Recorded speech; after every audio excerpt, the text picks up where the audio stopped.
that a guy named Jackson Hinkle wanted to debate me. And so we have a fairly open door policy here. People can call in at any time. I suggested that he could call in, or if he wanted to debate me, he could email at majorityreporters@gmail.com or tweet at me. And within an hour after the show was over, that segment was clipped, I think, by Jackson, and he wanted to, and he said to debate. And so we set it up. And since that time, Bradley, put up that thing that you just gave me. Over that time, he has been very excited to debate. Those are, I think, from Twitter over the past week. Yes. Oh, please bring them on.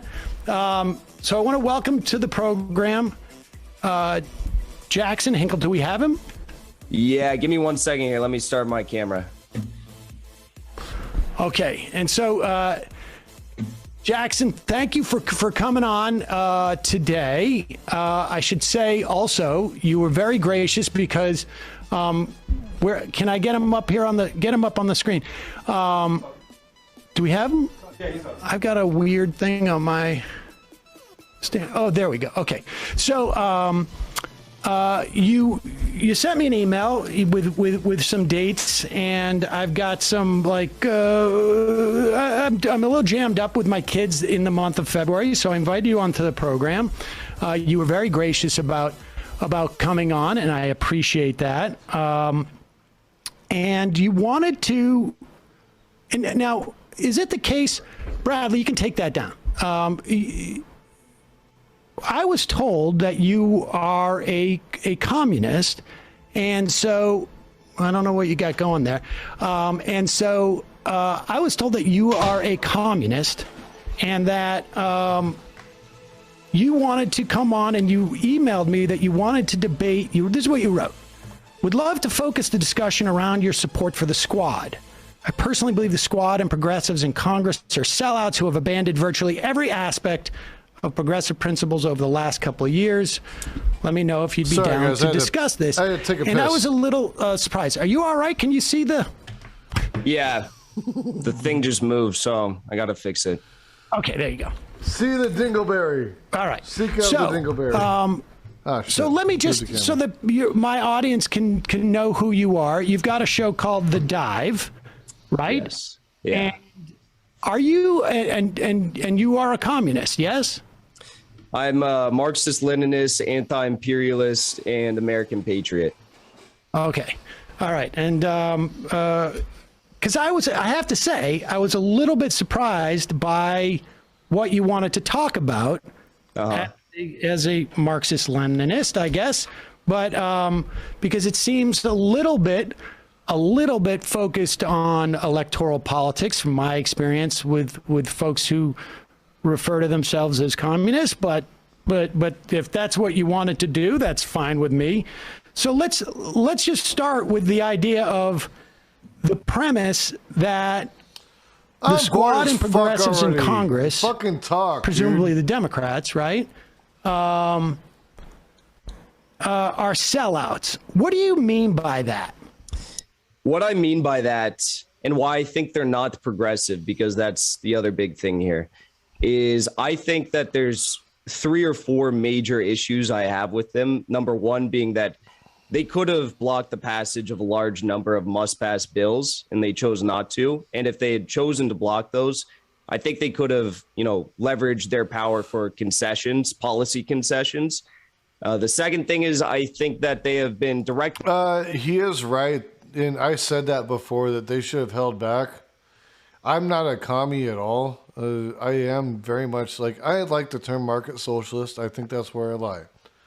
Because I still think you have to have the opportunity to improve your position in life based off of the merits of the work that you do. I don't think that you should be absent from that. I don't think people should be absent from that. That's not fair.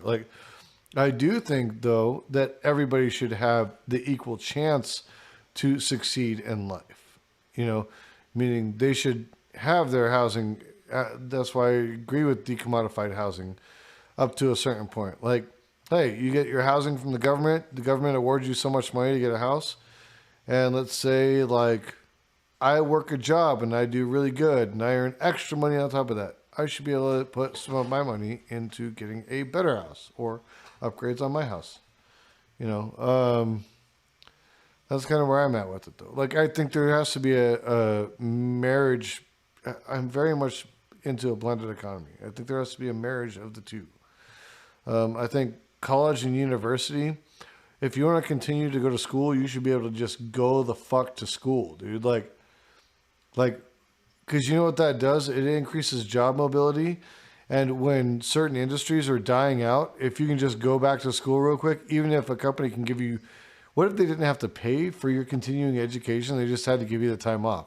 They're saving a shit ton of money. It's good for business too. It works out for everybody, you know?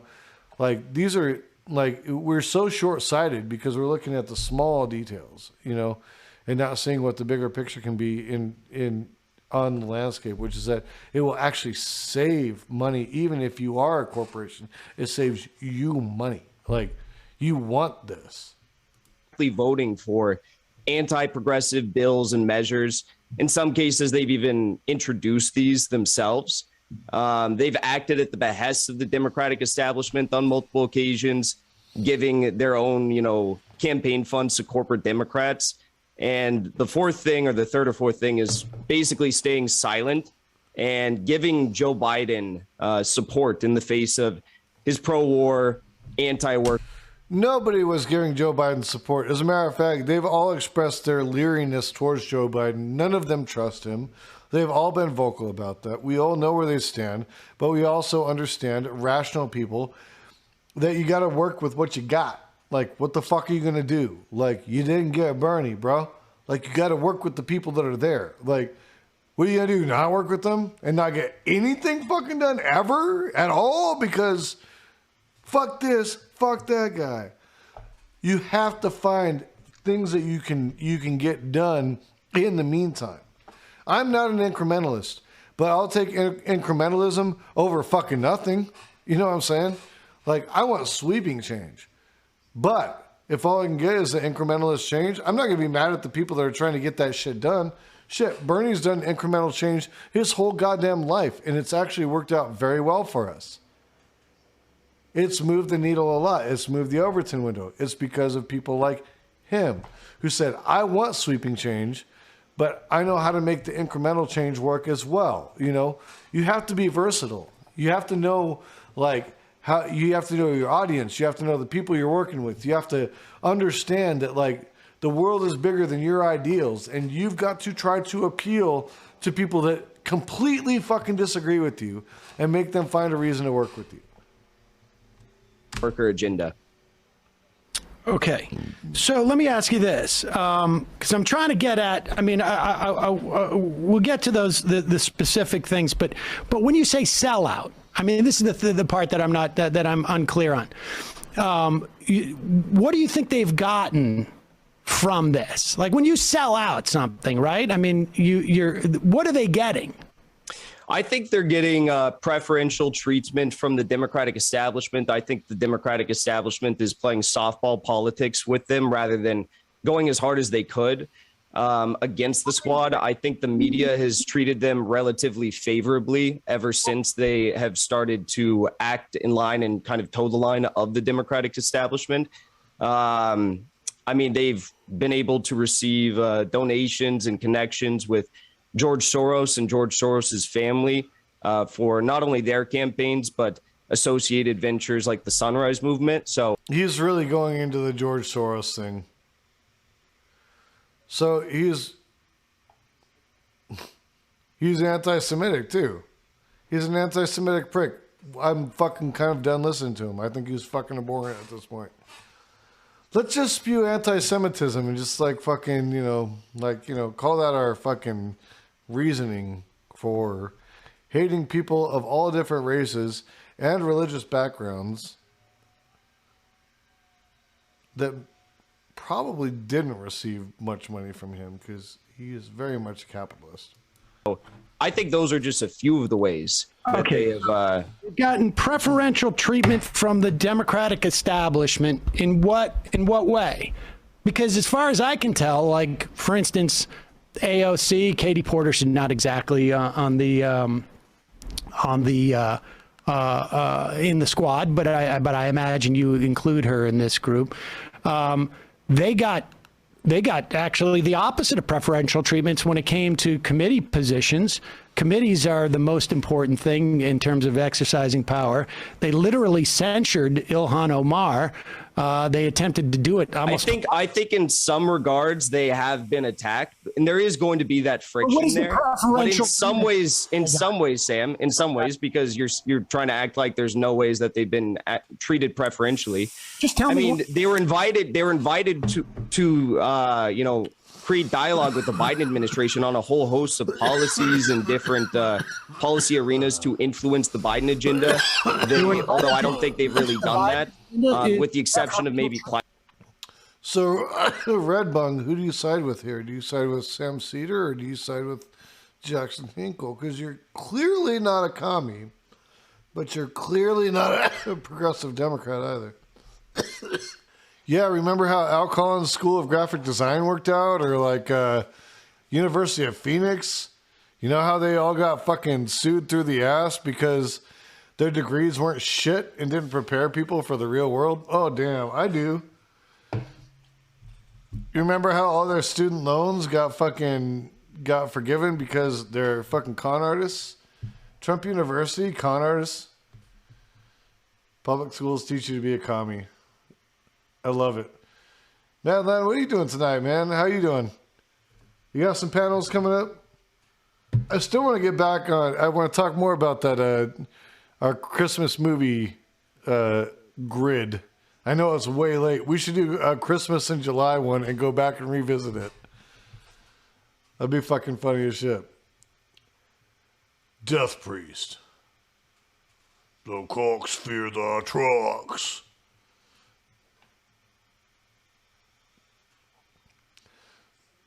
Are you talking about those shitty trucks with the fucked up American flags and Let's Go Brandon shit? I've seen a bunch of those.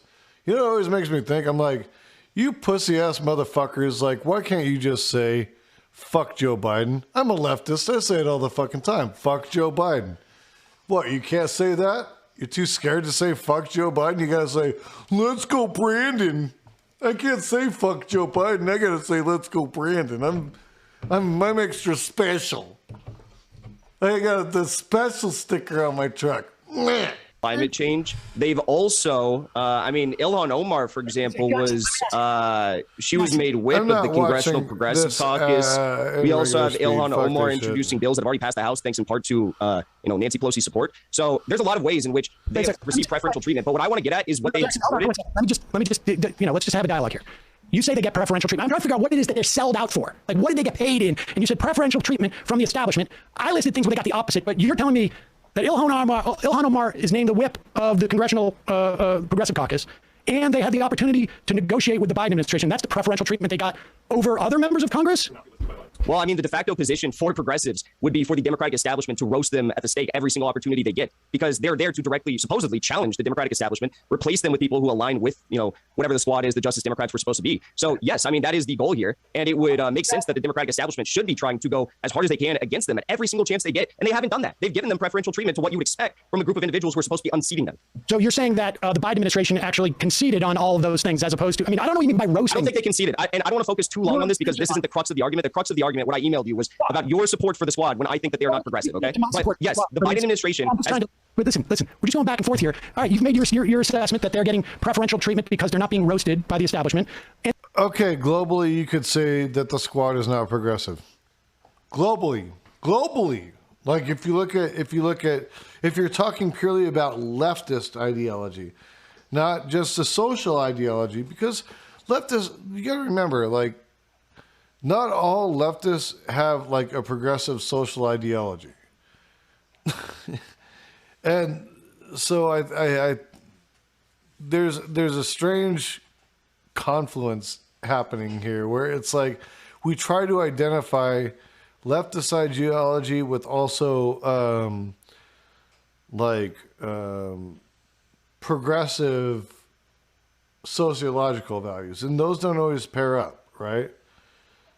Some people don't believe that those are agreeable things, because they believe that you can only have the leftist dream with like one race or a certain subsect of population. That's not, so there's a difference between leftist and progressive. And I think that Hinkle is trying to fucking hedge on that a little bit. I think it's a little disingenuous, but I guess we'll see where he takes it. But so that's the quandary, right? Like, is it just straight progressive, or is it the fact that they aren't leftist enough for you?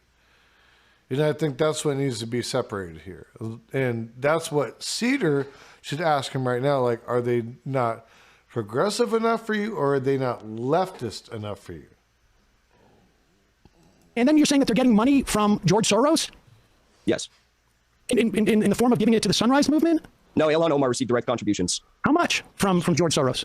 She received, let me pull it up here. She received, between George Soros, Andrea Soros, and Alex Soros, she received $2,700, $5,600 in 2020, and then in 2018, $2,700 respectively. Okay. All right. I didn't realize she had received $2,700 in multiple years. And so you're contending that they sold out for over $2,700 from George Soros. No, if you listen to anything I just said, I named numerous examples in which the squad has been given preferential treatment, and to just select that one in particular is very disingenuous. Well, you said Soros. I was just asking in terms of the Soros part. You said Soros was number 4, I think. I mean, there's more I could go on to list, but again, what I want to talk about here, and what you seem to not want to talk about, and I can assume why, is your continued support for the squad, who is going along with the Democratic establishment on all these votes they could be blocking to get concessions in return. And in some cases, they're actually directly supporting anti-progressive measures and bills. Okay, and I there's no doubt that they have taken votes that I agree that I would disagree with in some instances. A few or a lot? I mean, a few. How many is a few? I'm just curious. I don't have a list of how many votes I don't appreciate that they've taken. Well, I mean, don't you think there's I just want to nail you down on this, because don't you think there's a difference between, like, say a few is 2 to 3. Don't you think there's a difference between 2 to 3 bad votes and say like 15 or 20 bad votes? How many votes did they take in total? And I'll tell you that I would imagine there's probably 25 to 30% of their votes that I would have a problem with off the top of my head. I would imagine for consequential policy items, there was probably roughly like 60 to 100 consequential policy items that were voted on in this session of Congress 2021 so far. There's obviously a lot of procedural and House rules votes that get voted on every single session of Congress. So far, there's been over 400 votes in this session of Congress, but a lot of those, again, are just on amendments to bills that are eventually voted on or just procedural votes. Okay. So you're saying that maybe 20 to 30 out of 60 are bad votes? 30%. I don't know. I mean, well, you just said 20 to 30 votes out of potentially 60 to 100 were bad. So is that something that you would necessarily support? I mean, I just don't really understand. Why don't you criticize the squad on all of these things? I've heard you criticize them like once and every so often, but you don't criticize them on all of these bad votes. And I don't understand how you plan to hold them accountable if you're not criticizing them. Well, I mean, I do. I mean, I don't know if you watch every one of our shows. Did you criticize them? Did you criticize them when AOC funneled $160,000 to DCCC corporate Democrats after promising not to? Actually, first of all, I actually didn't criticize that. Why not? I'll tell you why. Because I think part of the strategy in which they deployed, and we should say that she did these in incremental ones, right? There was like 2,000 a pop, if I'm not mistaken, right? They were 5,000. Okay, 5,000. I think there's value in doing that, because I think that what politicians should do, broadly speaking, is go in and try and get legislation that is positive passed. And so if what positive legislation have they gotten passed by donating to those DCCC candidates? Well, the Build Back Better bill passed in the House. Did it pass in the Senate? No, but she didn't give to senators. So what legislation has the squad voted for, and it's also passed in the Senate, that you think is good and directly resulted in them donating $5,000 to DCCC candidates? Don't you also think, wait, Sam, don't you also think that given that AOC specifically said that she was not going to donate to them, that's a problem, that she then went out and donated to them? And this is before that. I think people could take issue with that. And this is before there's even a Democratic primary. So there was going to be progressive challengers like Ava Putsova in Arizona's first district. Listen, I think people could take issue with that. So why did you not? We did talk about it. You just told me you didn't talk about it a minute ago. No. Yes, you did. Anyways, let's listen to these goofballs. Talked about it with AOC, and I said that was garbage, and she said it was garbage. So you talked about it before she did it or after she did it? After she did it, she came on the show, and I literally said that was a garbage vote, and she said, yes, it's garbage. So did you press her as to why? I'm just curious. Yes, you should go back and watch it. What about when she voted to sanction Myanmar, Cambodia, and supported sanctions on Cuba, Venezuela, a handful of other countries she voted to sanction, in basically the entire global South? Yeah, I'm against sanctioning in particular the case of Venezuela.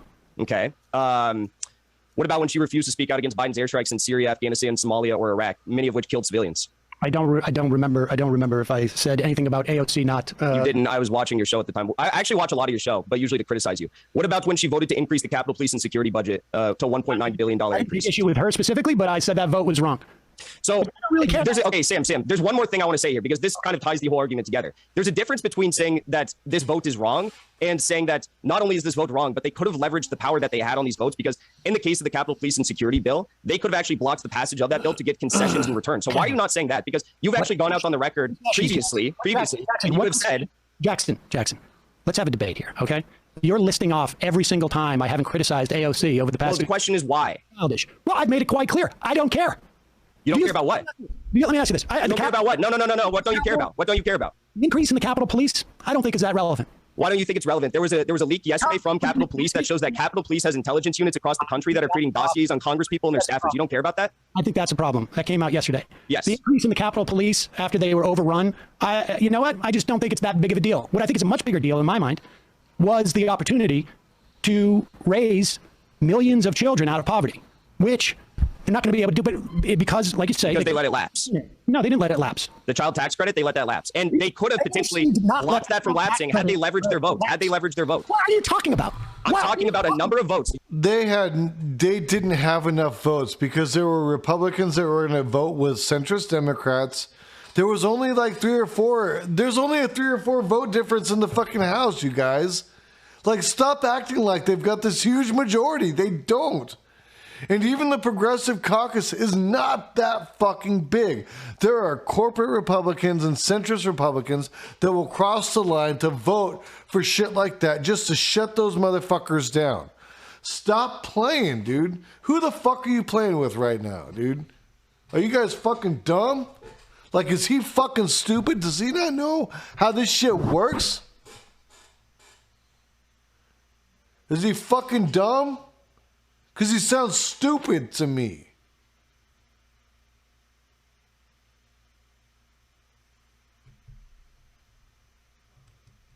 Do you understand the idea? Do you understand the idea of force the vote? Sam, do you understand the idea of force the vote? No, I don't. Force the vote was dog shit. Nothing was going to happen. You did not have enough consensus in the party to make that shit happen. But let's just stay. What do you mean you don't understand the idea of force the vote? I'm Jackson. Do you think AOC is better than Joe Manchin? You don't understand the idea of force the vote? Do you think AOC is better than Joe Manchin? Let's stay with your original thing that you wanted to debate. Then we can get to... Is that what I wanted to debate? Did I email you about that? Would love to focus the discussion around your support for the squad. I personally believe the squad and progressives in Congress are sellouts who have abandoned virtually every aspect of progressive principles over the last couple of years. So where in that did I say that AOC is worse than Joe Manchin? I'm just curious. I'm asking you, I'm trying to explore if they have sold out every aspect of progressive principles, and if you think Joe Manchin and AOC are essentially the same. Again, I did not say that. You're creating... Jabson Ankles is a fool, dude. This is fucking dumb, dude. Like, I feel like I'm getting... Come on, man. Are you kidding me? You have to deal with the reality of what you have, man. Like, you don't think these people are to the left? Is he going to say Bernie's not to the left now? Is he going to say fucking... Oh, what was the guy who just died? Mike, he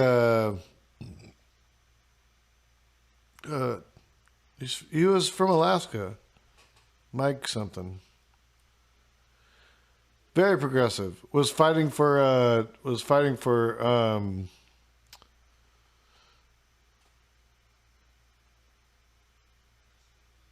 Mike Gravel, yes. Mike Gravel, JJ. Nailed it. Thank you. Yeah. He wanted true democracy. He wanted the fucking, not the representative democracy that we're currently in. He wanted our votes to count, you know, like as individuals. I think that's great. I heard fresh air twice today. I farted. That's why I'm asking you. You're creating a fake argument. Of course, no, I don't think AOC is the same. I'm asking you a question. Well, no, you said that I said that, and that's what I initially came to debate. That's not true. But no, of course, I don't think, of course, Sam. Of course, I don't think that AOC is the same as Joe Manchin. Like, you think I'm insane or something? Of course, I don't think they're the same. I have some questions. So I have some questions about you, too. AOC is a better legislator, is more progressive than Joe Manchin? I think she's a terrible legislator because she's allowed roughly 18 must-pass or near must-pass votes go through without blocking them in instances in which she could have actually blocked the agenda from going through. Okay. Hey, Red Bung, if you got free money to go to a tanning bed for a couple days, would you be mad about it? Like, why would that make you upset? I'd be like, fuck yeah. Do you think AOC is more progressive than Joe Manchin? That's not what I came here to debate, but of course, yes, I do. Why I support. That's not what I came here to debate, but of course I do, yeah. Okay, so the reason why I support the squad is because I think she's better than people like Joe Manchin. The squad. So my problem with that. Ilhan Omar and Rashida Tlaib and are better than Josh Gottheimer. So you're basically saying, well, AOC is better than the lowest bar we have in the Democratic Party, so that's why I support her. By that logic, do you support Nancy Pelosi because Nancy Pelosi is better than Joe Manchin? No. You know what? I don't support Nancy Pelosi because really? But she's better than Joe Manchin, so why don't you support her? Because she's not the best that we have in the Congress. Okay, so let's take a look at the best we have in the Congress. The best we have in the Congress, according to your logic, the best we have in the Congress right now is the squad, right? And the most progressive, I'm putting that in quotes, members of the Congressional Progressive Caucus. Yes, exactly. So given the fact that this group of individuals, the squad, campaigned on fighting for a set agenda, and they have not fought for that agenda, and they have abandoned every single opportunity that they could have blocked must-pass bills through, or must-pass votes like the speakership vote during the Force the Vote saga, they have chosen to pass the Democratic agenda instead of actually forcing through their agenda and getting small or large concessions in return. Okay. So why didn't you support Force the Vote? Well, I'll talk to you about Force the Vote, but let's just stay on the topic that you wanted, and then I'll talk about Force the Vote. The reason why I support the most progressive members of the Democratic Party is because they're the most progressive members of the Democratic Party. Now, if you want to have a conversation that you think people should be voting for a third party instead of Democrats, I'll have that conversation too. But why wouldn't, and unless you do want to have that conversation, why wouldn't I support the most progressive members of the Democratic Party, even if they are subpar to where I want them to be? I think that you need to hold them accountable, which is, I was a supporter of AOC. I donated to her. I bought her little merchandise stuff. And even during Force the Vote, even during Force the Vote, I would always say, I hope she proves me wrong. I hope she fights for this agenda that I care about. And she never did, and the squad never did. And they have chosen to vote for the party line every single time and not fight for their agenda. You feel scorned by them, but you still think they're the most progressive members of Congress, correct? That's not a high bar. I hold them to. They don't know what the deal making that has to go on behind the scenes is. This is the problem with people like Jackson Hinkle. Like, I feel like he hasn't been in any negotiations in any place anywhere. Not a business negotiation, not a negotiation for contract like I've had to do for jobs that I've done, not a negotiation for fucking shit.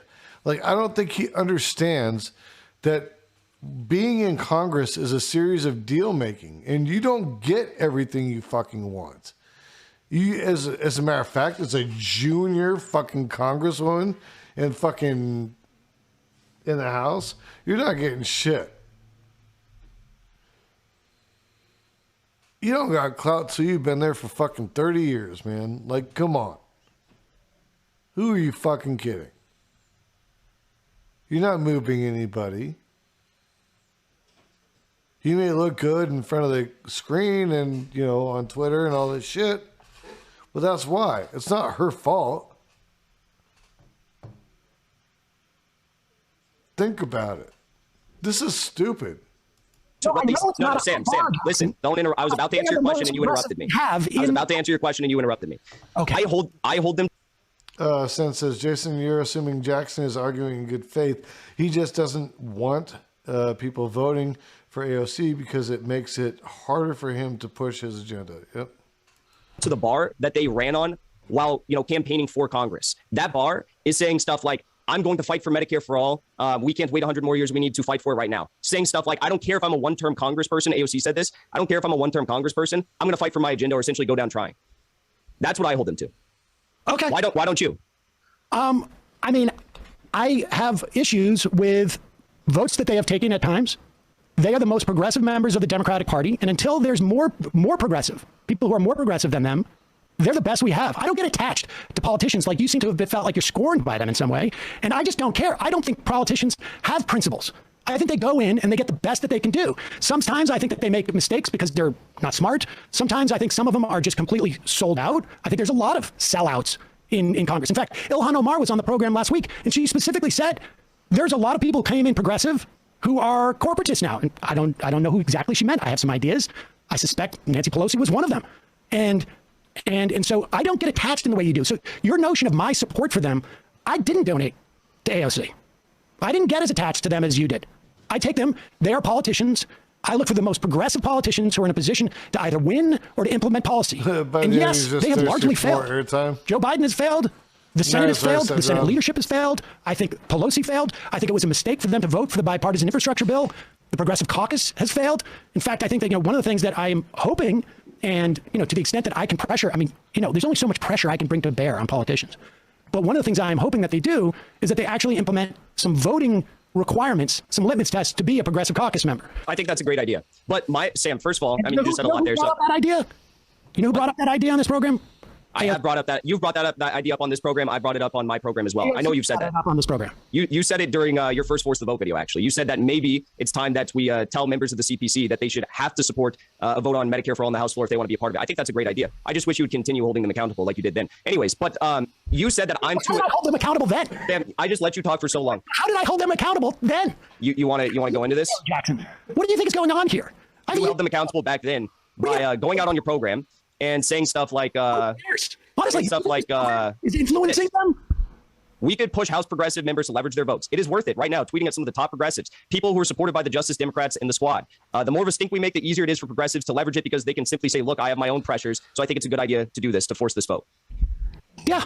So why did you not say that or make a stink about this during the vote on the adoption of House rules or the congressional budget or the American Rescue Plan Act or the For the People Act or increasing the Capitol Police and Security budget or the 12% increase in the State Department? 12% increase in the State Department and USAID funding that they all voted for. The Legislative Appropriations Act, combating international Islamophobia Act, all of these things, the Infrastructure Act, increasing government funding, all of these things, Sam, I'm done, but let me just finish. I let you talk for so long and I don't interrupt you. I just expect a little bit of respect in return. All of these things were passed by a margin of roughly 6 to 10 votes in the House. These are all things that the progressives could have banded together, or in some cases banded together to stop and get concessions in return. Sam, please stop interrupting me. Stop interrupting me. Jackson, you listed off a bunch of votes that you presume I'm against. No. I have a problem with the State Department getting more funding. No, you don't have a problem with that?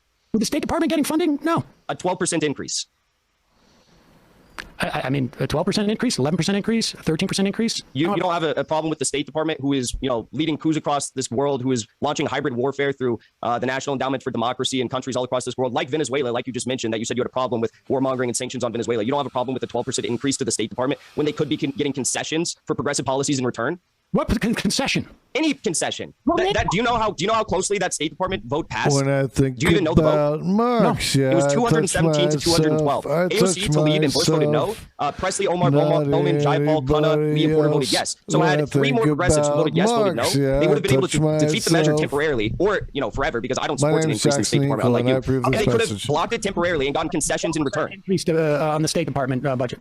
So why don't you think it was a good idea to at least temporarily delay the passage of that to get concessions? What I had more of an issue with was the... No, wait, I want to hear you answer that. Authorization. I don't care, Jackson. I don't care. I do not share your concern about the 12% increase in the State Department budget. I'm not asking you to care about that. I'm asking you to care about the fact that they could have delayed that. They chose not to. And by choosing not to, they abandoned an opportunity to get a progressive concession in return. Why didn't you... concession are you talking about? Any progressive concession. You've listed things like getting better committee assignments. Wait. So you think they're going to get a better committee assignment if they hold up the vote on a State Department budget? That's what you've said in the past regarding the speakership vote. I think there's other progressive concessions they could have gotten in return. I think, they could have gotten votes on given policies. I think they could have gotten Biden's agenda potentially. One to me. What about Sam? Listen. What about a $15 minimum wage for all Americans? That's not even a progressive agenda item. That's something Biden ran on. Minimum wage. Yes, not get through the Senate, Jackson. But don't you think it would be important to at the least get a vote on that in the House?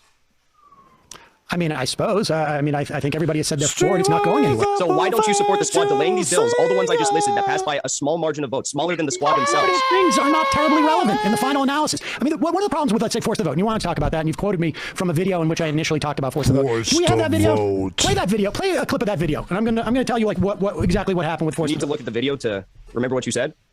It was a year ago, Jackson. I guess your opinions have shifted a lot since then. Well, I've also done 300 shows since then. All right, here's the video. My only caveat about this is that I don't know how well it's going to do in a vote. I think it's going to get the majority of Democrats, I would imagine, if it was the vote taken. Yes, but it's also like, is that the best ask? Is a progressive policy, no matter if Biden ran it or not. It's a good more progressives policy on this committee, or we want more progressives on that committee. But for the time being, and I need to read more into it. But I think the idea is that it is worth, right now, I think, this is one of those few places like where Twitter actually means something. All right. So now, Jackson, let me tell you what happened after that. You're right, Redbone. Can you hear me? My camera froze for some reason. You can hear me though? That's why you're right, Redbone. That's why I say it should be like $20 an hour, like $22 an hour minimum wage, based on inflation and where we're at in the economy and shit. Yep, I agree. I think it should be way higher. Yeah, we can hear you. Okay. So let me tell you what happened at that point. I was talking to some people, and nobody in a congressional thing, but activists on this, and people who are involved in Medicare for All were like, it's going to be bad. We're going to lose 300 plus to 100. It's going to be bad for Medicare for All. And I was like, well, at this point, it's quite clear that the campaign for force the vote had already basically taken off. And at that point, did we just lose them? No, I'm still here. My camera just went out. I don't know what happened. Is that on your end? Because I could actually see me in your camera. Yeah, no, it must be his. It's on my end. Anyways, all right. So, and at that point, I realized, like, okay, well, I'm not going to stay in the way of this thing because let 1,000 flowers bloom was my feeling. It was a dumb ask to have a vote. I'm not watching myself 4 times 4. It was a dumb ask, in my opinion, to have a vote for something that was going to lose. And I think that we definitely saw the failure, even if it had won. I think it would, and it wouldn't have gone anywhere in the Senate. But for it to lose so badly would have been a dumb thing to do. And then all of a sudden it became this sort of litmus test. If the squad is not using this to do a dumb performative act, that was like the Pink Floyd album cover for Umaguma. Then they're sellouts. And that was the only time that I actually even started to speak out against the force of the vote. I'm not even sure if I did. Maybe we talked about it once at that point. And the next time I talked about it was on a show I was invited on, which at the time I was invited on was called, what was it, like putting force the vote to bed, I think it was. By the time I ended that show, it had been a debate, but that was weeks after it had failed. So the reason why I didn't hold them to getting committee positions with that vote at that point was because the whole thing had taken off as Medicare for All and it become, someone's sort of pet project to make it about some type of litmus test for the squad to push for Medicare for All, which I thought was a really bad idea. All right. Well, what's interesting about that putting force the vote to bed debate? I don't know if you still believe this, but one of the reasons you put forward for not supporting force the vote was you said, let's say Nancy Pelosi says, fine, don't vote for me. The Dems lose the speakership because you're not going to get that 218 people to coalesce around another person. You're going to end up getting McCarthy. Do you still believe the lie that Kevin McCarthy would have become Speaker of the House if we tried to force the vote? I have no idea what would have happened, to be totally honest with you, because there was no other candidate to run for Speaker of the House. But you do understand it would have taken Democrats voting for Kevin McCarthy or a large number of people abstaining from voting altogether rather than voting for someone else to end up with Kevin McCarthy as Speaker? Well, I don't know. Let's say they held out. What happens on day 2 or 3? You keep taking more rounds of voting. Do people abstain? No, you keep taking more rounds of voting. How do you know Josh Gottheimer doesn't abstain? How do you know Henry Cuellar? There's historical precedent for this. Well, there's historical precedent for what? Henry Cuellar? For a House speakership vote that went 12 rounds. Yeah, well, how do you know that Josh Gottheimer is not going to abstain? How do you know that Henry Cuellar is not going to abstain? Because that would mean a Democrat is voting for a Republican. That's not going to happen. Have you seen Henry Cuellar's voting record? I have, and I've seen AOC's, which falls pretty much all in line with Nancy Pelosi's, too. Right, well, Henry Cuellar's doesn't. The fact of the matter is they were not going to vote for a Republican. The Democratic establishment would not allow that to happen. And the fact that you're thinking that there's some sort of practicality in this argument that Henry Cuellar or Gottheimer would have voted for Kevin McCarthy as Speaker is actually insane. Like, that's actually insane. Okay. So if you understand, though, the principle behind force the vote, and maybe you have problems with the Medicare. I had a problem with the ask. Jesus Christ, Sam, let me finish before you interrupt me. Leverage. I know my camera's not on, it broke, but let me at least finish what I'm saying. Okay. If you understand that force the vote is a strategy that could be carried out, and you've said this in the past, you just think maybe Medicare for All wasn't the best ask, or the speakership vote was too risky because you don't understand how a speakership vote works, then why didn't you support forcing the vote on any of the other policies I listed, or criticize the squad for not forcing the vote on those policies? Okay, let's not use the word force the vote, because what do you want to call it? Why didn't they use their leverage? I know that phrase is triggering to you. So why didn't they use their leverage? Why didn't they use their leverage? Now, how do you know that they didn't? Because they voted for these bills without getting concessions in return. How do you know? Because there are no substantive large material changes that we have seen. There's nothing that the squad is. No, wait a second. You just made a statement. You just asked me a question. Let me finish. No, I heard you answered it. You said there's no. You just asked me a question. Do you want me to finish answering or not? Do you know what's in the Build Back Better bill? Do you know what's in the Build Back Better bill? The one that didn't pass? Yeah, no, the one that did pass. It passed in the House. Was it signed into law? I must have missed that. But Jackson, we're talking about House members, yes? Well, what is the point of? Are we talking about House members, or are we talking about people in the Senate? What is the point? Are we talking about Joe Manchin, or are we talking about AOC? You said that Joe Manchin is worse than AOC. That AOC is more progressive. They're different people. They're two different houses. You understand how that works? You want to hear the incredible thing, Sam? You want to hear the? I understand that there are two separate chambers in Congress, Sam. You want to hear the incredible thing? Hold on for 1 second, You Jackson. need to talk over. You don't ever let me answer the initial question you asked. Let me say this. Let me play interesting thing here. Hold on 1 second, Jackson. Give me 1 second. Will you play the end of this, the Ilhan Omar thing? Because I thought this was sort of interesting. Because I think it's possible that Jackson doesn't quite understand certain dynamics. Bradley, do you have that? Play this last clip. Because I tuned into this, or I got to be fair, somebody sent this to me. And I was curious because Jackson had done a video on our interview with Ilhan Omar and said it was shocking. And I was like, was it? Did we do something that was shocking in the interview? But play the end of this, and this is what I think it was. Fight's a little bit ways away, so we can hopefully catch. No. The leadership fight's not going to happen, dude. What are you saying? You honestly believe Ilhan Omar's like, this motherfucker thinks that we're going to hold the House? Oh my God. Okay, yeah, sure. You ask me those leadership position questions when the time comes around. Okay, all right. We'll see you later. Okay, that was incredible. Okay, so Jackson, you understand there is going to be a leadership fight, regardless of whether the Democrats hold the House. That there is a leadership fight. If they are in the majority, then it's for the speakership. And if they're in the minority, then it's just for the leadership. In other words, Kevin McCarthy is the leader of the Republicans in the minority.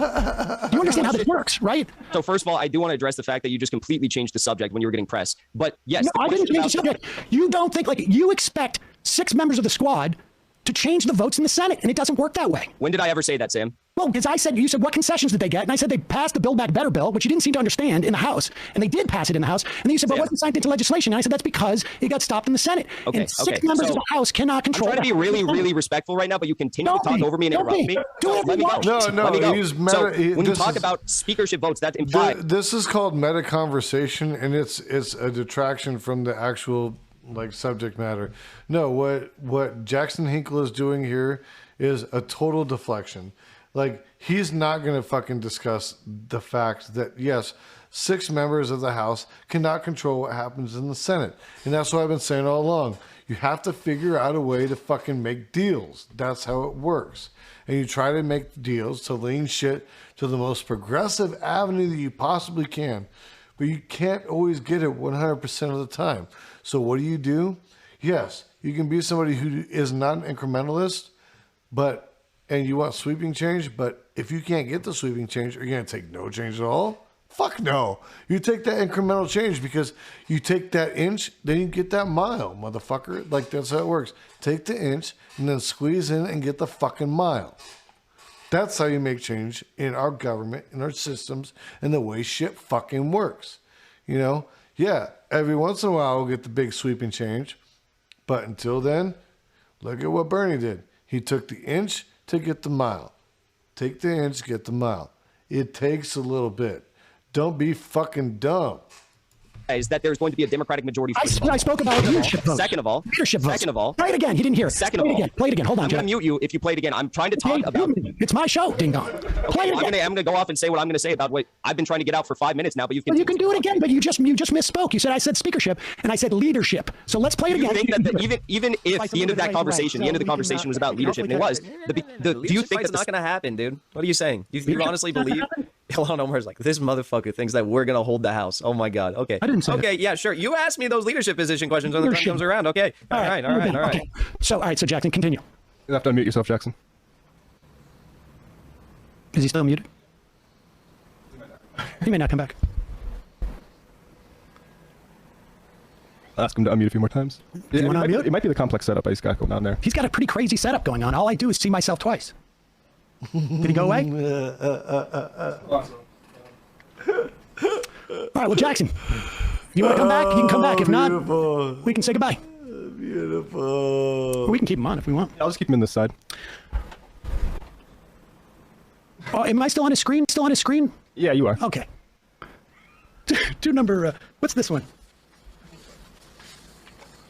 Do this one. Put that out. See if that gets him to come back.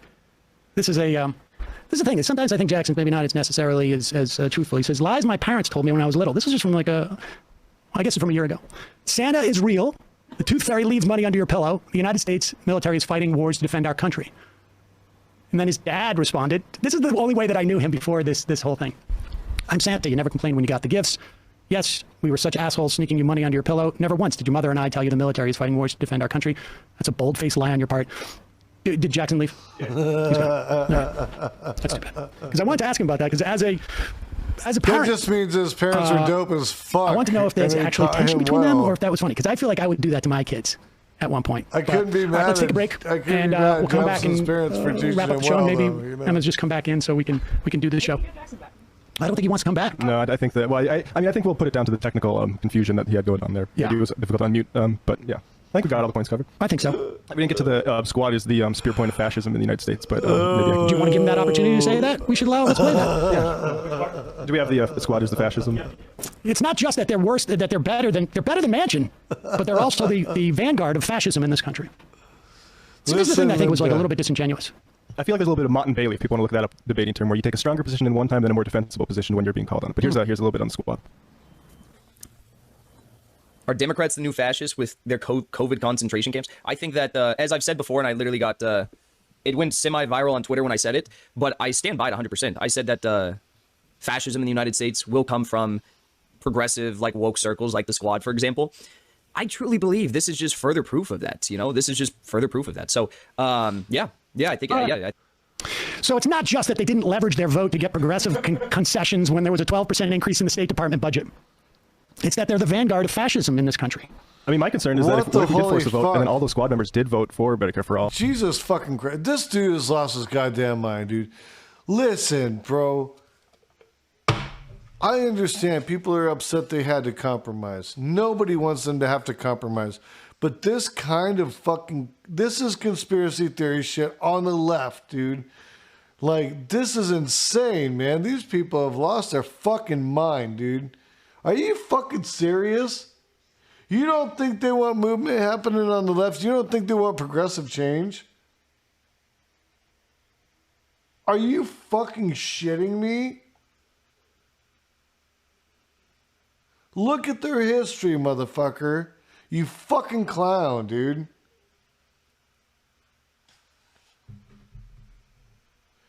Well, whatever the fuck you call Jackson Hinkle, fucking a right-wing apologist trying to move people from the left to the right. And then we supported them, and then they did fascism on us. That would have been the real... They had us right where we wanted us. But they're getting all these...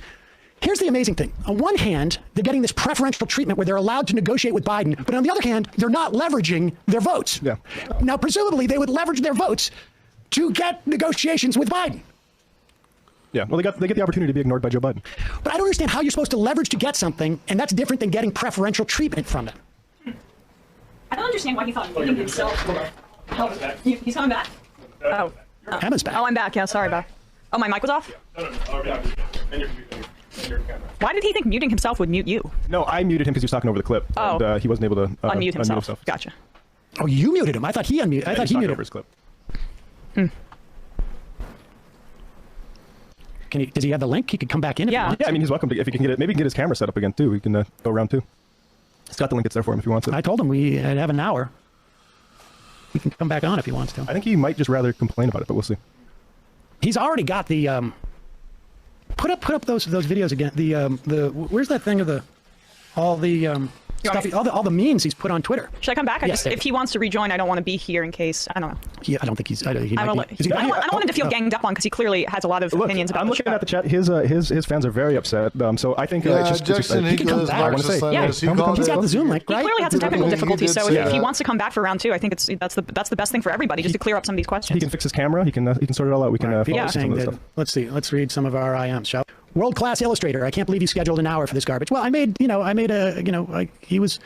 was nice about understanding It was my... 3v1. Oh, he's back. Okay, It was just Sam. Death quote from the future. Hinkle keeps complaining about AOC. Nobody but else in one is example he talking. gave, AOC voted the right way. I'll jump off so you guys can be on mano a mano. Bro, See, like, this mono. first of all, mono, my camera's not working. brother. Second of all, your host muted me. I don't know who that was, but your host muted Talking me. over the clip. It was me. Okay. Yeah, I tried to and then I never unmuted my thing. I never touched any of my stuff on my end. And then you guys claimed that I muted myself. You guys muted me and tried to get me off the stream. Matt just said it. No, you're back. I just said I muted you because you're talking over. We do that fairly. Why didn't you unmute me when it was over? And then you claimed that I muted myself and I was leaving. Jackson, you're talking to me. Let me just clarify. I asked you to unmute yourself. You'll notice in the chat I said, "Are you able to unmute yourself?" And you left. But now that everything's sorted out, again, accept your camera. Welcome. So if you muted me, why didn't you just unmute me? I tried to. Jackson, Zoom. Let me explain. Let me just explain for everybody because I don't want this to be the thing that they hang their hat on. It says ask to unmute yourself. So I asked you to unmute yourself. You had to affirmatively unmute yourself. You didn't do that. But Why now did you just say that? That's what I said actually right before you got on there. So We have You said it. You said it on a chat, but you didn't. I'm not reading the chat. I mean, I didn't even know there was a chat in here. But all right, let's keep talking. So my question, Sam, was he did say it. If you understand the idea behind forcing a vote on these sorts of policies, and the squad ran on a set agenda saying they were going to fight for that agenda, and then every time they have the opportunity to force a vote on any number of these bills, they choose not to, and they have no material gains, no material concessions that they can show for these potentially hypothetical secret concessions that you claim they're getting, potentially, then why aren't you criticizing them like we all are? Okay, I don't know who we all are in this instance, but Jackson, you started this off by saying that they were getting preferential treatment by the Democrats, and one of those was their ability to go in and negotiate with Biden. Now, how is that preferential treatment different from exercising their leverage to get in and negotiate as to what the outcomes of bills will be? Very, very easy answer to that. If you're looking at it from a practical sense as to what is practical, pragmatic politics, the idea of going in on a joint task force with Biden does not result in material changes. In addition to that, those joint task forces, with the exception of, say, the climate change one, they weren't negotiating based on their agenda and items that they could potentially get concessions on. They were negotiating in favor of Biden's agenda between the more progressive aspects of his agenda and the more conservative aspects of his agenda. And I think that they need to be forcing votes on their agenda, concessions for their forcing agenda. votes. What are you talking about? What does that mean, forcing votes? Well, I would ask you, because in your initial video and in the debate you had with Brianna Joy Gray, you said that, yes, I think forcing a vote is a fundamentally good principle. Getting leverage for certain things you can't is force a vote when good the principle. filibuster But I don't know what you mean gets good forcing call, a vote. You could have a vote. Listen, there's a bill that has been introduced by Jayapal, right? A Medicare for All bill. It was introduced after they had already voted for the subsidization of COBRA premiums for 6 months, which is something you said you vehemently disagreed with. I did disagree with it. Yes. I railed on it quite a bit, actually. You know, they actually delayed the introduction of Medicare for All so they could initially first pass the COBRA premium subsidies in that COVID bill. Yes. Nancy Pelosi is a very outspoken critic of Medicare for All. I'm aware of that. That's why I've criticized Nancy Pelosi for that as well. So if you think that maybe Medicare for All is not the best ask. Do I think that putting a vote for Medicare for All on the floor is not the best ask? Correct. Okay, so why don't they instead, focus on, if you think maybe these domestic policies are not their strong suit in forcing their agenda through, like Medicare for All, why don't they focus on foreign policy issues? No. Jackson, you're talking jibber jabber here. If you is jibber jabber to talk about foreign policy? Is that jibber jabber to you? If you force the vote for Medicare for All, let's say, it will lose. And not only will it not win, which you don't seem to think winning in the House is even meaningful, right? Because the Build Back Better is not going to become a bill because it's stopping the Senate. What about losing a vote in the House? You actually said on your show, and let me bring this up because this is your quote again. You said that you think that it's important to set markers even if votes fail. So when they can control, both houses and the White House, potentially with progressive politicians, they will have the record of who in the Democratic caucus votes for it. Yeah, well, the value we have of Medicare for All is that we know, at the very least, there's 100 Democrats who won't even co-sponsor the bill, right? You said that you thought it was a good idea. In the Senate, they voted to expand Social Security payments, 5 years ago, which I think was very helpful, even though it couldn't pass, because it holds and binds those people. So yes, I mean, I do think there's some value to it, but it's nominal. I wouldn't exercise, the type of leverage you're talking about to get a vote, particularly on a bill where it's going to lose 300 to 100 or whatever, 310 to 110. Well, it's not even about that. It's about getting concessions that might not be necessarily policies. Like, for example, you brought up this idea of getting committee assignments multiple times. So why are they not working to get better committee assignments for, say, the next congressional cycle? I hope they are. Well, don't you think it's a bit of an issue? In fact, I would argue that maybe AOC sending money to moderate and even conservative Democrats was part of that. So you think that instead of leveraging their power, they should just be giving them money? What power, dude? There's 6 votes. What power? Yeah. I just listed multiple votes that passed in the House with very slim margins, such as the Capitol Police and Security Fund. If they sink those bills, what do you think they get? If they sink those bills, they could get the concessions you were just referring to, and you said that you think maybe they got by giving money to DCCC Democrats. That's what you just said. It doesn't work that way, Jackson. So you have to pay $5,000 to 32 different DCCC candidates to get anything done? I mean, it greases the wheels, yeah. It greases the wheels. So what if I told you instead of playing softball politics and greasing the wheels, which is all don't interrupt me. You've interrupted me so many times, Sam. You've interrupted me so many times throughout this entire debate. I don't care. You've interrupted me so many times. I've let you talk. Now let me talk. What if I told you instead of greasing things that don't mean anything? Softball politics. What does that mean? What does softball politics mean? Okay, let me be specific. Softball politics is giving $160,000 to the Triple C Democrats when she said she was not going to do it. Please don't interrupt me. Hardball politics would be, say, blocking the State Department and USAID 12% funding increase or blocking the Capitol Police and Security funding increase. And what happens after you vote no on that?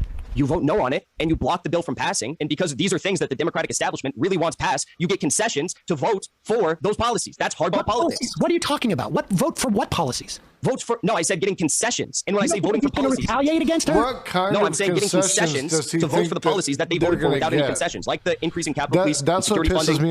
What would you change in that Capitol Police funding that you think that they should have changed in that bill? There's 6 of them in the fucking house. Well, I don't think that we should have given an increase in Capitol Police and security funding. But Sam, here's the part you're missing. There's 435 fucking people in the house. 435. 400. Listen to that number again. There is 435 people in the House of Representatives. You know how many people are in the squad? 6. 6 fucking people. 6 out of 435. Are you fucking shitting me?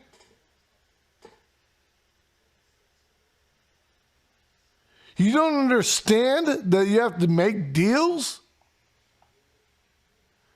You don't understand that you're going to come nowhere close to getting what the fuck you want because nobody agrees with you.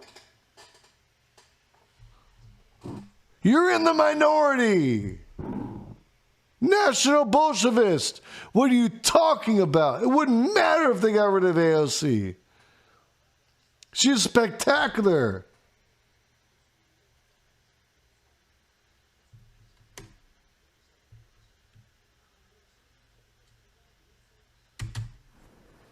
It's not about necessarily what they could change in that bill. It's about blocking that bill until they get a concession for something that substantively benefits the agenda they are fighting for. What is the something that you're talking about? You've listed numerous examples on your show because you said Medicare for all is not a good ask. So what if we did this, that, or the other? There's a whole host of things. I'm not a member of Congress. But I don't understand. I'm not a member of Congress. You know how it works, Jackson. But you can't even articulate one thing that they're supposed to be asking for. $15 minimum wage. Okay. Better committee assignments. Better committee assignments. I'm not going to vote. Committee assignments. Okay. The committee assignments come out at the beginning of the year, and we'll find out about that. Don't you think that they would say when they're receiving all the criticism, in the we next voted to increase the Capitol Police and security because we got this in I'm voting return? against you.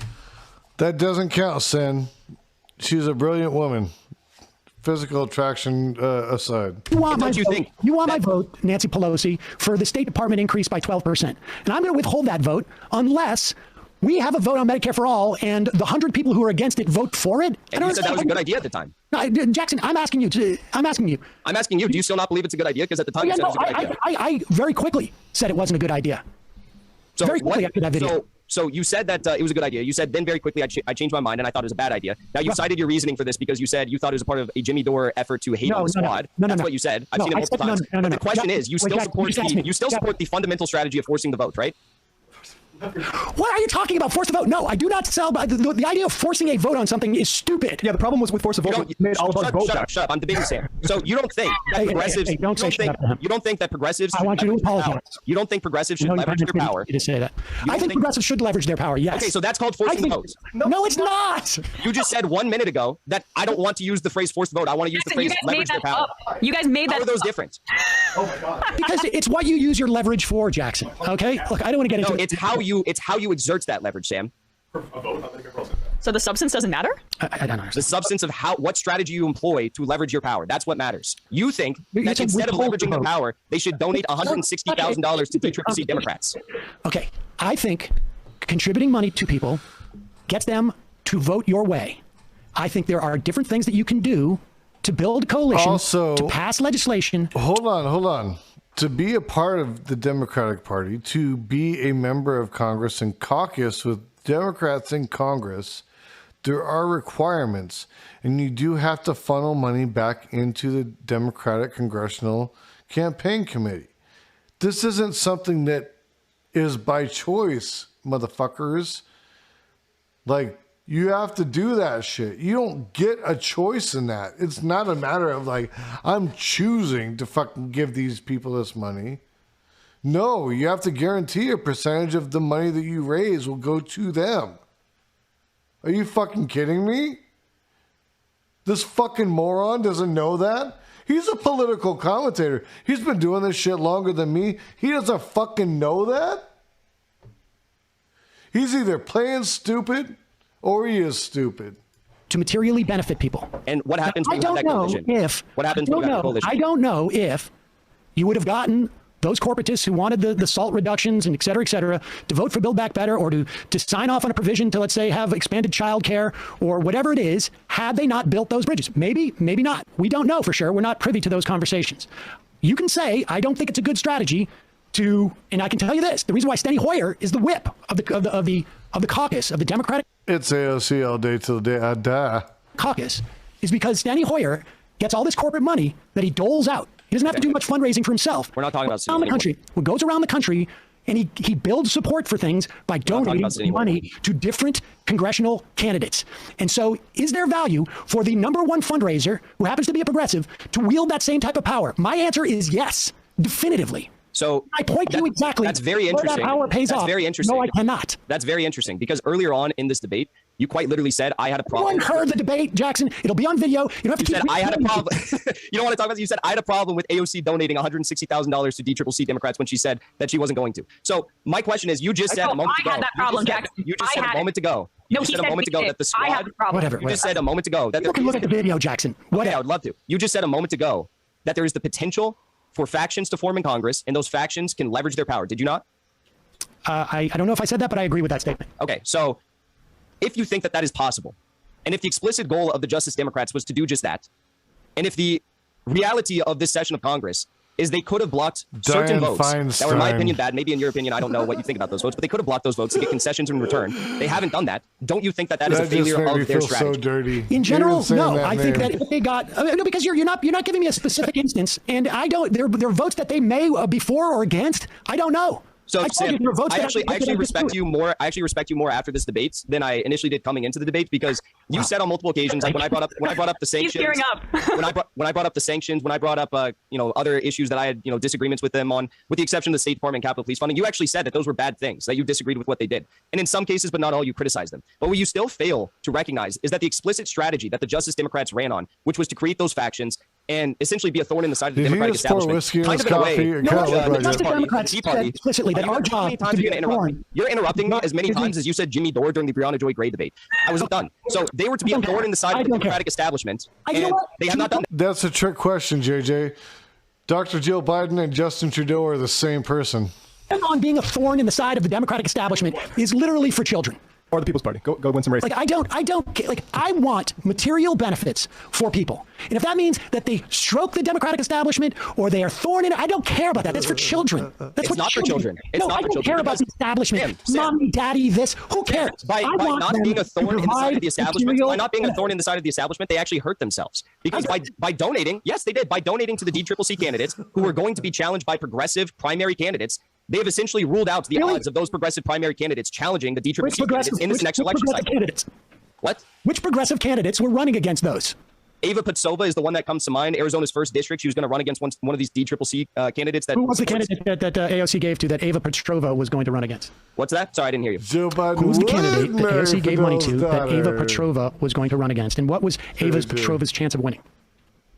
The candidate that she gave money to was whoever represents the first district. It's Tom O'Halloran. He's a corporate Democrat. Ava Patsova she ran against him in I believe she ran against him in 2020, and then she was going to run against him again. She did Ava Patsova did not do well at all. She didn't have a good.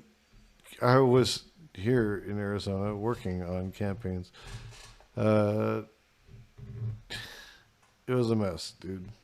I wish she would have done better. I like Deidre a lot too. Deidre was great, but Ava's campaign was a total fucking disaster piece. Very well. She didn't even have, I believe, she didn't even have Justice Democrats backing at that time. But the question is, why? They wouldn't back her because the campaign was a fucking disaster piece. Why is AOC? Wait, the AOC gave money to a candidate that Justice Democrats are running against?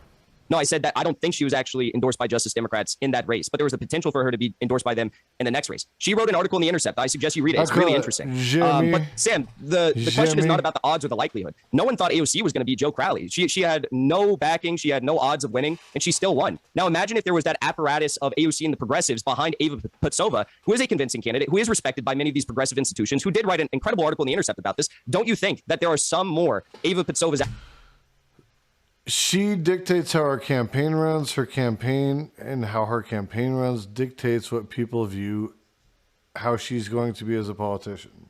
And unfortunately, she ran her campaign like shit.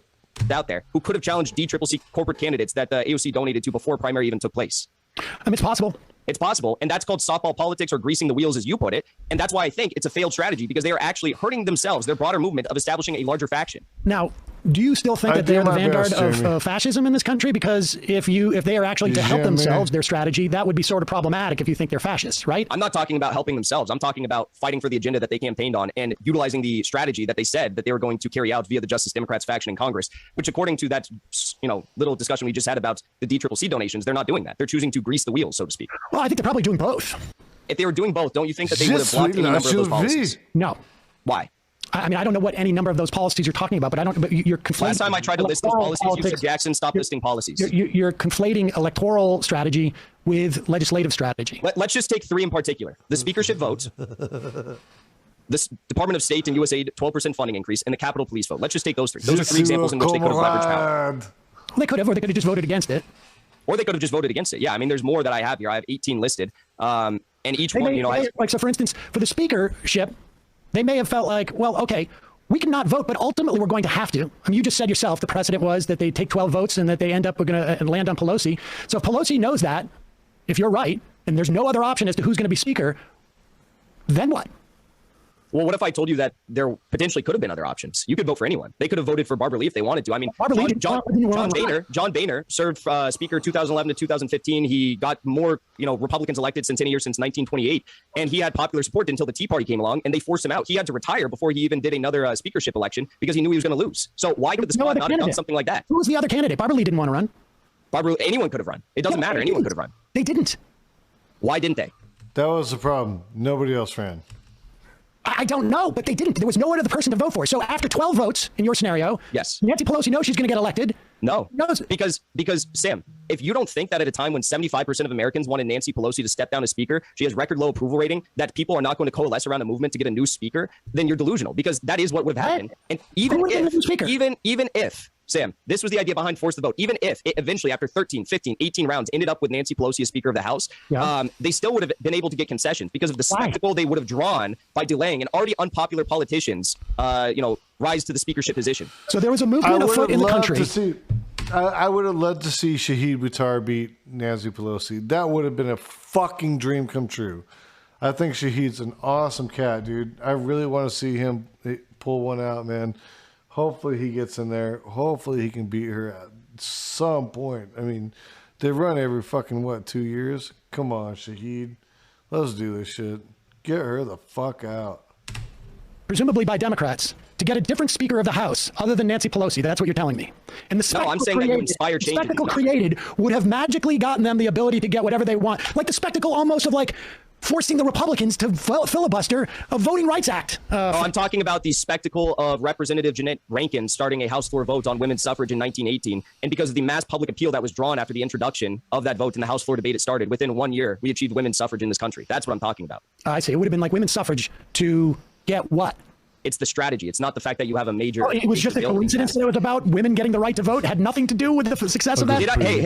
Did I or did I just not list John Boehner and the Tea Party as an example? I don't only cherry pick my examples. I mean, I just listed the Republican Party as a beautiful example of how the strategy could be employed. How there was somebody to run against Boehner. Sam, the idea is you delay and you potentially find someone to run against Nancy Pelosi. It doesn't matter if there's someone who wants to run. Sam, you can vote for anyone. They're going to vote. You understand how a speakership vote works? Yeah, I understand how the speakership vote, but you realize that they could vote for anyone, right? Yeah, but you realize that there were Democrats who voted for other Democrats who weren't actively pursuing the speakership? Are you telling me that there was another candidate? Who was that candidate that was going to win?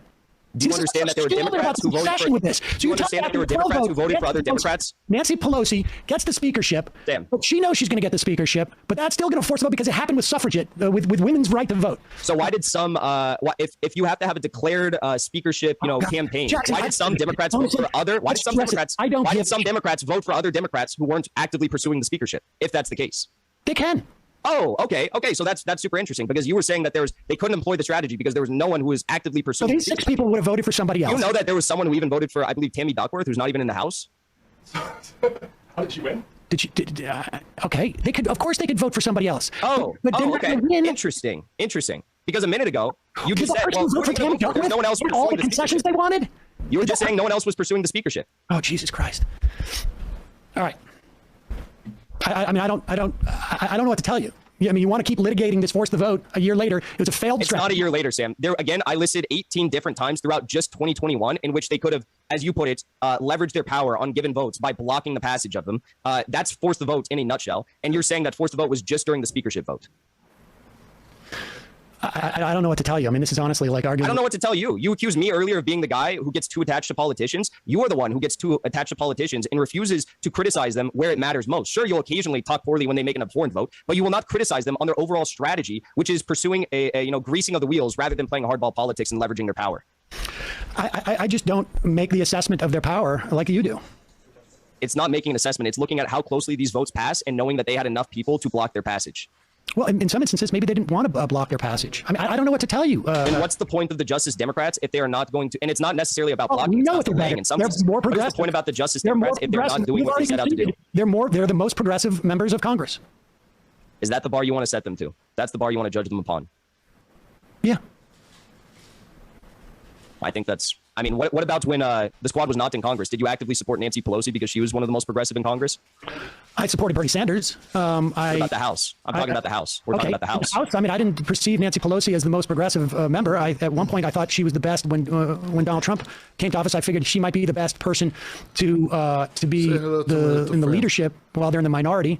But subsequent to that, I felt like I would rather have someone who was not even progressive be in the leadership of the House. I mean, and I think to a certain extent, I know you watched the Ilhan Omar interview. You didn't quite fully understand the leadership conversation. But I think that she was implying that you don't really, the leadership position should not necessarily be about whether they're progressive or not. I think it's really more about the amount of power that you can amass amongst the caucus. So Sam, when you talk about power in the caucus, sophomore members of Congress, 6 members of Congress just don't have that kind of power. So when you talk about the Freedom Caucus, have that type of power. People getting rid of Boehner, you're talking about have that type of power, Sam. who were secret members of this caucus, and we just don't have that kind of power yet. First of all, the Republican majority at the time was much bigger than what we see today, and the squad has multiple opportunities, 18 again that I've listed, in which there was must-pass bills or near must-pass bills in which the vote was so slim. What is a must-pass bill in your estimation? A must-pass bill is something that either must pass to continue with the session of Congress, such as a adoption of House rules, speakership, House vote, or the near must-pass bills that I was referring to are things that are a top priority of the Biden administration to pass to solidify his legacy. I mean, the must-pass bills would be something like a debt ceiling or something to that. Sure. Avoiding government shutdowns. Yeah. Yeah. There's been probably, I'd say, 6 or 7 of those. Okay. Now, and your argument is that if they inhibited the passage of this bill, they'd be able to get stuff each time. Yes, that's how politics works in Congress. This is what Republicans and Democrats have done for years. This is how it works. So in other words, like when I don't know, like Lynn Cheney, for instance, Liz Cheney. Sorry, like when she bucks them and they reward her. Is that it? She gets stuff from the Republican Party. I think it's a little bit of a different makeup with Liz Cheney in the Republican Party. I'm just worried. You're telling us exactly how. You're speaking vaguely. You're speaking vaguely. I'm talking about specific votes that they could have blocked. You're speaking about bucking the GOP establishment on maybe a talking point or maybe impeachment. Are you referring to? I don't know what you're referring to. Yeah, impeachment, January 6th commission. Well, the difference is Liz Cheney doesn't. In some cases, she has been able to whip even Democrats to block, some of the MAGA agenda, such as when Trump wanted to remove troops from. He wanted to do a partial removal of troops from Germany and Afghanistan. She whipped together even one of my own former congresspeople, Mike Levin from California's 49th district, to vote in unison with a plurality, I guess, of Republicans on that measure to block Trump, and it succeeded. But the difference between Liz Cheney and the squad or the Justice Democrats, whatever, is that the Justice Democrats have a set ideology. They campaign to form a faction and essentially leverage their power to carry out, Yeah, Drew, you're saying, I hope Jackson doesn't have political aspirations. He'll learn how wrong he is about process. I think you're right about that. That's what he's missing. He thinks it's that. He's just like Jimmy Dore. They're so simplistic in their view on how they think this shit works, and they have no fucking idea. They're so blinded by their idealism. And listen, I want the same things they want, okay? But their avenue for getting it is fucking failing us, and it makes us look really fucking bad, and that's the problem. Their agenda, or to get concessions that flow in line with their agenda. So my problem is they're not doing this, and the votes that they are passing are votes that I, entirely disagree with, such as those sanctions I mentioned, such as Capitol Police funding, the Israel Iron Dome vote. Yeah, no, Iron Dome vote is not one of those because that passed by such overwhelming margins.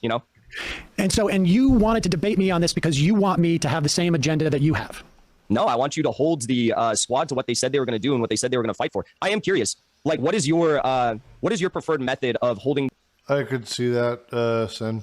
The squad accountable when they continue to not fight for their agenda by pursuing the strategy. Sen said Jabson wants us in death camps. Of leveraging their power. If it makes sense to primary them, I would primary them. But I don't think it's worth the deployment of resources personally to primary the most progressive members of Congress.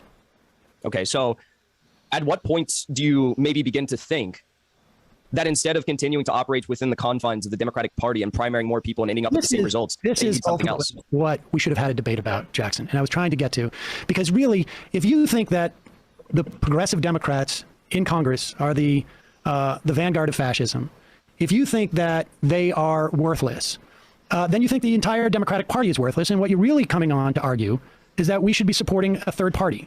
No, what I came on to argue is the fact that the only time that you defend the squad nowadays is when you make videos about Jimmy Dore, and you know that those are the only videos that get you views. So, you make these videos about Jimmy Dore, at times attacking the squad, and you defend the squad, and then the only reason why you do this, though, I think, is because you want to do a hit piece on Jimmy Dore. And even though your channel has over 1 million subscribers, your only videos that get... What Jackson should be talking about is Dems not supporting their progressive colleagues enough. I agree.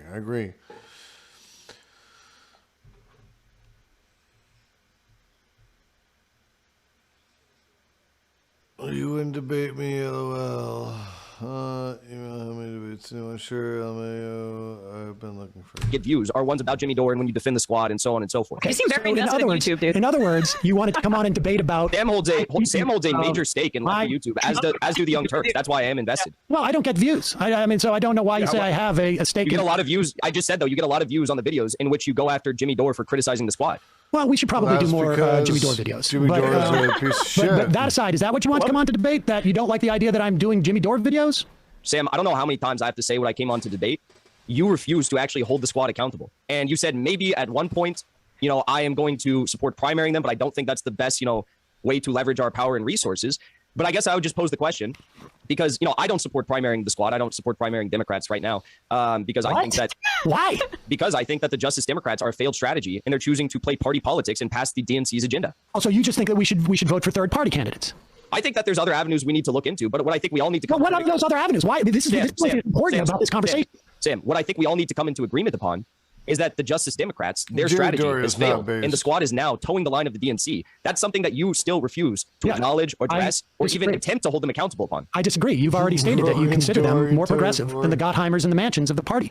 I disagree with you. You just said that you will occasionally call them out for some of the bad votes they take. There were some that I mentioned that you did not call them out over, which is okay. I don't expect you to follow like every single detail of, congressional votes. But at the end of the day, you are not criticizing them for failing upon their overall strategy of forming a faction that can leverage their power in Congress. And you are instead giving them because there's not enough of them to leverage power, you fuckface. Are you stupid? Correct. Like, what the fuck that's why is I guess wrong you and I with just disagree. Yeah. 435. Would you support AOC giving more money to DCCC Democrats, even though she said she wasn't going to do that? Fuck. If she made an assessment that there was a strategic value for it, I would be okay with it. Even if there's more opportunities to leverage their power on must-pass or near must-pass bills? I don't agree with your premise. What don't you agree about it? Because do you agree that they don't have the number of votes? Again, over and over again. I don't think you haven't outlined yet. Effective is effective. 435. You don't think that they have enough votes or what? What do you fucking... I just don't think it's going to go down the way you think it's going to go down, Jackson. What do you mean by that? I don't think your idea of how Congress works is how Congress works. It is how it's worked in the past. I mean, this is how I know, Congress works. the suffragettes. Yes, I understand. No, I wasn't going to bring that up. I was going to bring Boehner up. But the idea is that if they, maybe this has never happened before in Congress. Maybe, hey, Sam, maybe this has never happened before in Congress. Don't you think that they should at least try? Because this was their strategy. When you were in junior high, I was covering every day. This is very weird. I can tell you. I can tell you. I can tell you. I know what happened to John Boehner. There was not four members. There was not four sophomore members of Congress who eliminated John Boehner. You were changing subjects. No, you brought up John Boehner. You brought up John Boehner. And then you went to this weird analogy about my middle school. It's not an analogy. What I'm talking about is the fact that... That's not what an analogy is. Okay, so you still have not outlined this. I was saying you still have not said very carefully what happened to John Boehner, and none of it went down the way you say it did. Okay, first of all, that's incorrect. But second of all, you did not acknowledge what I initially questioned to you. Which was what? I mean, maybe if you listened, you'd heard me. What I said was that the squad could have blocked the passage of these bills. You have not contested that they didn't have enough votes to block or delay it. Voted against it, yes. Block or delay it. Okay, so you're saying they could have done this. They could have voted against it. They could have blocked or delayed it, yes. So why do you think that would have failed? Even if it's never happened before. They could have voted against it, and if they had enough votes to kill the bill, they could have killed the bill. But they didn't. They could have delayed it and renegotiated. What do you mean delayed it? They could have told Nancy Pelosi that we are not going to vote for this unless you give us substantive concessions. They could have gone out on CNN and MSNBC on Mehdi Hassan's show and say, I'm not prepared to vote for this bill until we get these concessions that we have listed. Don't you think that that is an effective strategy? And don't you think that's also the strategy that the Justice Democrats initially ran on? I think that could work on occasion, but I think that Nancy Pelosi, for the most part, is beloved by Democratic voters, for better or for worse. That's incorrect. She's got a very, very low approval rating. But not true with Democratic primary voters. Google this up. Let's look it up, man. Sam, so you just acknowledged. Check for you, Jackson. I just said she had approval rating. Did you not hear what Democratic primary voters? I'm talking about the whole of this country. But Sam, you just said, I don't want to let you off on this. You just said. Bradley, will you look that up and put it up? Look it up. I could not. I don't care. So you just said that on occasion you could see how leveraging their power by either withholding their votes for a given policy could work. So why are you not criticizing the squad when they choose not to do this? I don't think that they should do it randomly. I don't know. I didn't say randomly. I just said they could do it. And you just said that. Jackson, there was a $3.5 trillion bill that was passed in the House that included some of the key priorities that these lawmakers wanted. And you're suggesting they're not leveraging their vote because it didn't pass in the Senate. No, I'm saying because they are voting for bills that did pass in the House and in the Senate and were signed into law, and they're not withholding their support for those bills, like Capitol Police funding, like State Department funding, like the House Speaker's What is the value of them voting against Capitol Police funding relative to getting pre-K for people? You just said it. You just said. They got the pre-K. You just said that Sam, you just said that the value in it, this is your words, that the value in it is that, yes, I could see that sometimes working. You said that. Listen, Jackson. How many times do you want to change the subject before you finally address that? You're saying you want them to not hold them accountable to get stuff that they want, and they got it in the bill. You said that they could do that, though. Yes, I agree that there is such a thing as leverage, and it can be used, and I'm suggesting they've done it. I'm suggesting to you that they haven't done it because they haven't withheld their votes. You're saying that the Build Back Better agenda is... How do you know they didn't withhold their votes? Build Back Better agenda is Biden's agenda. Not in their agenda. How do you know they didn't withhold their votes, and Nancy Pelosi didn't go to him and say, I owe you one? And that's why they're not going harder at him like you suggested up top. I don't think that they're doing that because if they were doing that, if they were going to be withholding their support, they would do what Cori Bush and Jamal Bowman did before the speakership vote. Do you remember what they did? They went out on, was it Dana Bash's show or something like that? They went out on some corporate news show and they said that we are not going to guarantee a vote for Nancy Pelosi. He doesn't even know what show it was. I'm putting an accent on there. What the hell is this? We are not going to be voting for Nancy Pelosi guaranteed unless we get substantive things in return. And they listed two things. I think they listed reparations and they listed one other policy. At the end of the day, they did not coalesce and try to make these things happen. But that is what you need to do if you have big asks or you have, concessions that you want. You need to be willing to make a public cry to the people to support you in your effort. You've also acknowledged that AOC has some of the most power in Congress. She's got the most fundraising. She's got the most Instagram, Twitter followers. Twitter followers, okay. So she should use that to her leverage when she makes these public cries for support when she's going to be withholding her support for these bills. Okay. What do you mean, okay? What is this okay? You have one of the largest news shows on YouTube for leftist politics, and you refuse to criticize them. You just say, okay, you say, I don't care. What is this? Do you not have any values that you stand upon? No. We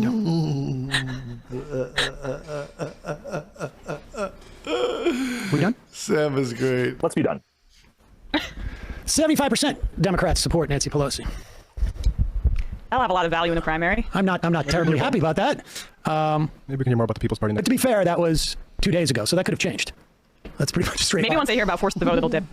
I mean, I think to a certain extent, like there is. Did I say that she has a in this Democratic Party? Did I say that? I don't know. Voting What, for I Jackson. stopped You just listening to you got some time ago, owned, to be honest with Jackson you. Hinkle. You just got fucking owned. But I appreciate. Maybe, hey Sam, last words here. Maybe listening to the people who used to be your viewers and used to be your fans like me should be something that you do in the future. Thank you for having me on the show. I appreciate the conversation. You're still a viewer, Jackson. As far as I can tell. What's that? Not only are you still a viewer, but you actually show it to the people who watch your show. So I'm not a fan of you anymore, though. That's the difference. Oh, Jesus, I'm my sorry heart. about that. His heart's broken. That's just from what, a week? Thank you, though. I appreciate you coming on, Jackson. I'm sorry. I'll see you more accountable. You never responded to the fascism. Never ever. Or the fact that he thought that there's no Leadership vote. Yeah, that's true. That was Chef's kiss. I'm gonna turn- What's the vote equals left? When was Infanimite? Matt, why are you muting me? I need to turn my camera back on. Oh God, How dare I'm you? sorry, people. I know. I'm very sorry about that. I got to. People are a little mad. That was worth the watch. That was so worth the watch. That shit was funny as fuck, dude. That was so funny.